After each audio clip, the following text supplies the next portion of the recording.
신약성경 마태복음 10장 34절에서 42절까지의 말씀 우리 한 목소리로 함께 봉독하겠습니다. 내가 세상에 화평을 주러 온 줄로 생각하지 말라. 화평이 아니요 검을 주러 왔노라. 내가 온 것은 사람이 그 아버지와 딸이 어머니와 며느리가 시어머니와 불화하게 하려 함이니 사람의 원수가 자기 집안 식구리라.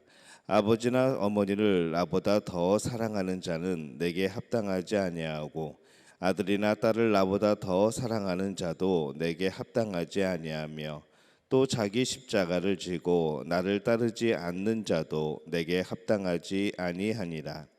자기 목숨을 얻는 자는 잃을 것이요 나를 위하여 자기 목숨을 잃는 자는 얻으리라. 너희를 영접하는 자는 나를 영접하는 것이요 나를 영접하는 자는 나를 보내신 이를 영접하는 것이니라. 선지자의 이름으로 선지자를 영접하는 자는 선지자의 상을 받을 것이요 의인의 이름으로 의인을 영접하는 자는 의인의 상을 받을 것이요 또 누구든지 제자의 이름으로 이 작은 자 중 하나에게 냉수 한 그릇이라도 주는 자는 내가 진실로 너희에게 이르노니 그 사람이 결단코 상을 잃지 아니하리라 하시니라. 아멘. 할렐루야. 하나님의 은혜가 오늘 하루의 첫 시간을 주 앞에 드리는 우리 믿음의 가족들에게 함께 하시기를 예수님의 이름으로 축원합니다. 오늘 이 말씀은 천국 백성의 그런 누리는 복과 그리고 여러 가지 혜택에 대한 그런 말씀입니다. 이 성경은 메시아가 샬롬, 이 평안을 주는 분임을 말씀을 합니다. 샬롬, 보통 평화를 주신다 말씀을 하죠. 하나님만이 주실 수 있는, 예수님만이 주실 수 있는 평화, 또 평안, 또 이 세상에 줄 수 없는, 또 빼앗아갈 수도 없는 그런 평안을 주신다, 그렇게 말씀을 합니다. 근데 그 평화는 구분이 없는 그런 평화가 아닙니다. 예수님이 이렇게 말씀하시죠. 34절에 보면은 내가 세상에 화평을 주러 온 줄로 생각하지 말라. 화평이 아니요 검을 주러 왔노라. 이렇게 말씀을 합니다. 우리는 분명히 예수님이 평화의 왕 그리고 화평의 그런 주인 줄로 알고 있는데 오늘 말씀에 스스로 말씀하실 때에 나는 화평을 주러 온 것이 아니라 검을 주러 왔다라고 말씀을 합니다. 이것은 정말로 검을 주러 온 것이 아니고 가치 충돌에 대한 그런 비유입니다. 예수님이 지금 계속해서 말씀하시는 내용은 이 하나님의 나라에 대한 말씀입니다. 이 세상 나라와 이 하나님의 나라는 서로 가치관이 다릅니다. 목적이 다르죠. 또 왕이 다르기 때문에 이 가치가 항상 충돌될 수밖에 없습니다. 근데 이 가치가 충돌이 될 때에 억지로 그것을 조화시키려고 하거나 그것을 그냥 대충 묶어서 그렇게 넘어갈 것이 아니고 선택을 해야 된다는 것이죠. 그래서 이 선택하는 과정에서 여러 가지 갈등이 생기고 또 여러 가지 핍박이 생기고 바로 그것을 검을 주시러 왔다라는 표현으로 그렇게 말씀을 하고 있습니다. 이 가치의 충돌은 가장 가까운 관계이며 또 종합적인 관계인 이 가족에서 또 일어나게 될 겁니다. 35절에서 36절에 보면은 내가 온 것은 사람이 그 아버지와 딸이 어머니와 며느리가 시어머니와 불화하게 하려 함이니 사람의 원수가 자기 집안 식구리라. 이렇게 말씀을 하죠. 이 말씀은 말씀으로 인하여서 믿음으로 인하여서 이 천국으로 인하여서 가족에 싸움이 많이 생길 것이라는 그런 말씀이 아닙니다. 너희들이 믿음을 지키기 위해서 가족들과 싸우라는 이야기가 아니죠. 우리의 가정에 한 사람의 정말로 믿음에 그런 사람이 있다고 한다면 정말로 믿음이 좋은 사람이 있다고 한다면 그를 통하여서 그 가정에 하나님의 나라가 이루어질 겁니다. 물론 가치 충돌은 있겠지만은 그 가족은 더욱더욱 화목하게 되어 있는 것이죠. 왜냐하면 하나님의 나라는 섬김이고 사랑이기 때문에 그렇습니다. 이것은 구분에 대한 이야기입니다. 싸움에 대한 이야기가 아니라 하나님 나라의 백성과 이 세상 나라의 백성의 구분에 대한 말씀인 것이죠. 우리가 그런 관점으로 생각하게 되면은 이 세상 나라의 백성과 천국 백성의 그런 어떤 차이보다 더 근본적인 차이, 그것이 무엇인가 하면은 바로 사랑이라는 것이죠. 이 가족이라는 것이 그러한 차이를 이렇게 대충 두리뭉실하게 묶지 못한다는 겁니다. 분명히 천국의 백성, 세상 나라의 백성, 우리는 분명히 소속된 곳이 있다는 겁니다. 그것을 그런 가치의 충돌이 일으켰을 때에 구분의 차이를 가지는 것이지 어느 쪽을 선택해야 된다는 것이지 이 가족들과 싸워야 된다는 그런 말씀은 아닌 것이죠. 구분에 대한 말씀이라는 것을 기억하시기를 바랍니다. 그래서 여러분들이 가족을 사랑하신다면 이 37절이 참 이해가 되지 않는 경우들이 생깁니다. 아버지나 어머니를 나보다 더 사랑하는 자는 내게 합당하지 아니하고 아들이나 딸을 나보다 더 사랑하는 자도 내게 합당하지 아니하며. 그렇다면 이 천국 백성이 되기 전보다도 부모를 덜 사랑해야 되는가, 내 아들 딸을 내 남편을 덜 사랑해야 되는가라는 질문이 생길 수 있습니다. 또 그것은 아니죠. 천국 백성이 되면은 이전보다도 더 부모를 사랑해야 됩니다. 더 남편과 아내와 자녀와 아들과 딸을 사랑해야 되는 것이죠. 그런데 이 더 사랑하게 된 그 부모보다도 자녀와 또 남편보다도 아내보다도 하나님을 더 사랑해야 된다는 겁니다. 왜냐하면 우리의 이제 준거 집단은, 우리가 살아가는 집단은 바로 세상이 아니고 하나님의 나라라는 것이죠. 이제 하나님의 백성, 이 천국의 백성의 입장에서 살아가야 된다는 겁니다. 분명히 이 땅의 모든 우리의 하나님이 주신 가족들을 사랑해야 되지만은 그만큼 더 그것보다 더 하나님을 사랑해야 되는 것이 천국 백성의 모습이라는 겁니다. 예수님과 맺는 관계는 세상 나라에서의 그 어떤 관계보다 더 우선하고 더 굳건하고 더 커야 된다는 겁니다. 내 자신을 사랑하는 것도 그렇습니다. 39절에 보면은 자기 목숨을 얻는 자는 잃을 것이요 나를 위하여 자기 목숨을 잃는 자는 얻으리라, 이렇게 말씀을 합니다. 이 천국 백성은 그 누구보다도 자기 자신을 사랑하게 됩니다. 그러나 이전에 이 세상에서 말하던 내가 최고야, 내가 제일 소중해, 이런 개념이 아니라, 이런 사랑이 아니라 자기 목숨을 잃는, 즉 죄된 자를 죽이는 자기 사랑입니다. 예수님 앞에서 내가 죽어지는 것이죠. 내 육체, 육된, 내 죄된 자가 예수님의 십자가 앞에서 죽어지게 되는 것. 그래서 비로소 예수님을 통하여서, 예수님을 위하여서 이 땅에서 이룰지언정 하나님 나라에서는 얻게 되어지는 것, 또 영원한 생명을 얻게 되는 것, 바로 그것이 이 천국 백성의 모습이라는 겁니다. 그 사랑은 마치 자기를 사랑하지 않는 것처럼 보일 수 있다는 것이죠. 하지만 실제로는 진정으로 내 자신을 사랑하는 겁니다. 내 영혼을 사랑하는 것이죠. 내 영혼을 사랑해서, 내 자아를 사랑하여서 영원한 생명을 얻고자 예수 그리스도를 위하여서, 또 예수 그리스도를 통하여서 천국의 백성이 되는 겁니다. 예수님 안에서 네 자신을 사랑하는 것보다 더 큰 자기 사랑이 없는 것이죠. 그것이 생명을 주는 것이고 진정한 자아를 회복하는 그러한 길입니다. 그래서 이 천국 백성이 되는 것은 모든 것을 잃는 것 같지만 실제로는 잃는 것이 아니고 더 넓어지고 확장되어지고 하나님 나라의 백성으로서 이 세상까지도 품을 수 있게 되는 그러한 우리의 마음, 또 그 범위가 되어진다는 것이죠. 이것이 천국 백성의 모습입니다. 그러면 우리가 이 천국 백성이 어떠한 복을 받고 혜택을 받는가? 이 하나님을 사랑한다는 것은 이 그동안의 세상과의 관계를 깨뜨리고 그 힘으로 하나님을 사랑하는 것이 아닙니다. 우리가 보통 세상의 것을 다 버린다고 말을 하죠. 그렇다고 해서 우리가 이 세상과의 관계를 끊어버리면은 우리는 전도를 어떻게 합니까? 예수님의 사명을 주신 그 사명을 어떻게 감당을 하죠? 이 세상과의 관계를 끊어뜨릴 수는 없습니다. 우리가 살아가는 한은, 우리가 하나님 나라에 들어갈 때까지는 우리는 이 세상에서 하나님이 주신 사명을 감당해야 되는 것이죠.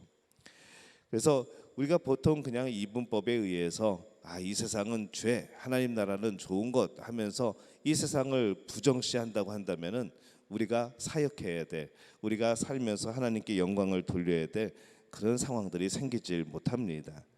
그래서 이 세상을 품을 수 있는 것이 천국의 백성입니다. 오히려 세상의 사람들을 더 긍휼히 여기는 것이죠.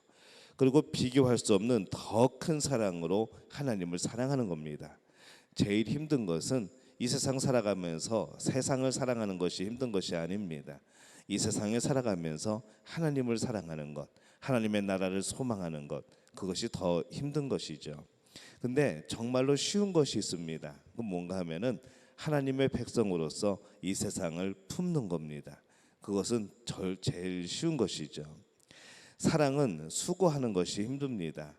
우리가 이 여러 가지 세상의 모습 속에서, 이 죄된 모습 속에서 그런 모습에도 불구하고 하나님이 이 세상을 사랑하셔서 그 독생자 아들을 보내주셔서 십자가에 못 박혀 죽게 하신 그 사랑을 알기 때문에 그 예수님을 따라서 우리도 이 세상에서 주의 복음을 전하면서 이 세상의 여러 가지 죄악, 그것들을 우리가 마음 아파하고 그 사랑을 베풀어야 되는 것이죠. 그래서 우리가 세상을 사랑한다는 것은 그만큼 또 힘든 그런 일이기도 합니다. 그런데 우리는 그럼에도 불구하고 그 일을 해야 되는 것이죠. 우리는 천국 백성으로 살아야 됩니다. 40절에 보면은 나를 영접하는 자는, 너희를 영접하는 자는 나를 영접하는 것이요 나를 영접하는 자는 나를 보내신 이를 영접하는 것이니라, 이렇게 말씀을 합니다. 우리가 이 천국의 백성으로 살면은 우리는 이 하나님이 주시는 복의 통로가 되어집니다. 우리가 천국 백성으로 살면은 우리가 복이 있을 뿐만 아니라 우리를 돕는 이들도 그 복을 함께 누린다는 것이죠. 지금 너희가 누구일까요? 이 제자들이죠. 제자들을 파송하시면서 하셨던 말씀, 또 제자들에게 늘 하시던 말씀이 이겁니다. 너희를 누가 영접하거든 나를 영접하는 것이 될 거야. 나를 영접하는, 나를 보내신 하나님을 영접하는 것이야 라는 말씀을 계속 하십니다. 우리가 복될 뿐만 아니라 우리에게 우리 일을 도와주는 사람들, 우리를 위하여서 그 힘을 써주는 사람들, 바로 이 하나님의 백성을 위하여서 함께 일하는 사람들이 그 복을 함께 누린다는 겁니다. 천국 백성으로 한 사람이 바로 세워져 있으면 그와 연결된 많은 사람이 천국 백성이 받는 복을 받는다는 것이죠. 그러니 우리가 얼마나 소중한 사람들입니까? 이 땅에서 우리가 얼마나 복된 존재입니까? 영적으로 보면은 그렇기 때문에 마귀가 방해를 하는 것이죠. 그렇기 때문에 이 사탄이 천국 백성을 자꾸 무너뜨리려고 하는 겁니다. 왜냐하면 우리들과 연결된 사람들이 함께 그 복을 누려가기 때문에 그렇습니다. 퍼져나가는 것이죠. 부풀어 오르는 겁니다. 이 천국은 날마다 우리를 통하여서 확장되어 가는 겁니다. 이 천국의 백성이 이 땅에서 수고는 그것으로 끝나는 것이 아닙니다. 반드시 하나님 앞에서 상이 있습니다. 아무리 수고하여도 사실 우리는 그 상을 받을 자격은 없지만은 하나님께서 상을 주시는 것이죠. 41절에 보면은 선지자의 이름으로 선지자를 영접하는 자는 선지자의 상을 받을 것이요 의인의 이름으로 의인을 영접하는 자는 의인의 상을 받을 것이며, 이렇게 말씀합니다. 선지자이기 때문에 그를 돕는 사람들은 선지자가 받는 상에 합당한 그런 상을 또 받는 겁니다. 그가 도와서 바로 선지자가 일을 잘 할 수 있게 도와줬기 때문에 그런 것이죠. 이 천국의 백성의 삶이 워낙 소중하고 귀한 삶이기 때문에 이 천국 백성을 돕는 그 삶도 소중하다는 겁니다. 예수님이 정하신 겁니다. 제가 정하는 것이 아니고 예수님이 그렇게 복되다라고 말씀하시는 것이죠. 42절에 보면은 또 반복돼서 나옵니다. 또 누구든지 제자의 이름으로 이 작은 자 중 하나에게 냉수 한 그릇이라도 주는 자는 내가 진실로 너희에게 이르노니 그 사람이 결단코 상을 잃지 아니하리라 하시니라, 이렇게 말씀을 합니다. 이것은 모든 사람을 말하는 것이 아니라 제자 중에 작은 자를 말하고 있습니다. 천국 백성으로 사는 사람 중에 아무리 작은 사람에게 아무리 작은 것을 돕는다고 할지라도 모두 하나님은 기억하시고 그에게 상을 주신다는 것이죠. 그래서 이 천국이 연결되어진 곳은 참 복됩니다. 이 천국 백성으로 산다는 것은 복의 통로로, 때로는 복의 근원으로 그렇게 살아가게 되는 것이죠. 천국 백성으로 산다는 것은 참 복으로 가득한 삶입니다. 복을 흘려 보내주는 삶인 것이죠. 여러분이 지금 가정에서, 그리고 직장에서, 또 사업 속에서 여러분을 천국의 백성으로 이 복의 통로로 지금 살아가고 계신 겁니다. 여러분이 먼저 천국을 누리셔야 합니다. 여러분이 먼저 그 천국으로 인한 복을 받으셔야 합니다. 그 천국이 주는 기쁨, 하나님의 통치하심이 누려주는 그런 평안함, 먼저 여러분이 그것을 누리고 또 여러분이 있는 곳에서 여러분이 그것을 또 알리게 되고 여러분과 연결될 사람들이 복을 받는다는 것, 이것이 얼마나 우리에게 기쁜 일이고 감사한 일입니까? 천국 백성으로 산다는 것은 때로는 힘든 일입니다. 왜냐하면 한없이 사랑해야 됩니다. 그러나 그래서 더욱 복된 일이기도 하다는 것을 오늘 말씀에서 우리는 보는 것이죠. 중요한 것은 이 천국 백성으로서의 분명한 정체성이 있어야 된다는 겁니다. 검으로 자르듯이 분명한 구분이 있어야 된다는 것이죠. 우리는 세상 나라의 백성이 아니라 천국의 백성으로 살아갑니다. 천국 백성의 복된 삶을 지금 살아가고 있습니다. 그래서 우리는 천국 백성으로서 승리할 수 있습니다. 오늘 우리는 천국 백성으로서 소망을 가질 수 있습니다. 그리고 우리 자신을 통하여서 하나님은 이 세상에 축복의 놀라운 역사를 이루시게 될 줄로 믿습니다. 오늘 여러분의 그런 처소에서 또 상황에서 또 일하는 곳에서 바로 여러분이 그 축복의 통로가 되어주시기를 바랍니다. 천국 백성이 이런 것이다 보여줄 수 있는 그런 분들이 되시기를 바랍니다. 오늘 하루 이 천국 백성으로서의 삶을 살아가는 우리 믿음의 가족들이 되어주시기를 예수님의 이름으로 축원합니다. 기도하겠습니다. 하나님, 은혜와 사랑에 감사를 드립니다. 오늘 천국 백성으로서 이 땅을 살아갑니다. 하나님이 우리에게 주신 놀라운 복, 우리와 함께하는 이들, 우리를 돕는 이들, 또 우리와 연결된 많은 이들에게 하나님이 이 복을 주신다 말씀을 하셨을 때에 하나님 참 감사를 드립니다. 아버지, 우리가 천국의 백성으로서 이 축복의 통로로 살아가는데 정말로 우리가 그것을 모르고 살아갔던 순간들이 너무 많았음을 고백을 합니다. 오늘 눈을 뜹니다. 오늘 우리의 마음을 엽니다. 정말로 이 세상 사람들을 국률한 마음으로 품고 하나님이 그들을 사랑하심을 믿고 오늘 우리가 천국의 백성으로서 하나님이 이 천국의 통치자이심을, 우리 심령과 우리 삶의 통치자이심을 다시 한번 알리는 저희들 되게 도와주옵소서. 우리가 누리고 있는 이 평안과 기쁨, 감사, 우리 세상 사람들에게 전하는 귀한 하루 될 수 있도록 주님 역사하여 주옵소서. 모든 것을 주님께 다 가옵고 예수님의 이름으로 간절히 축복하며 기도하옵나이다. 아멘.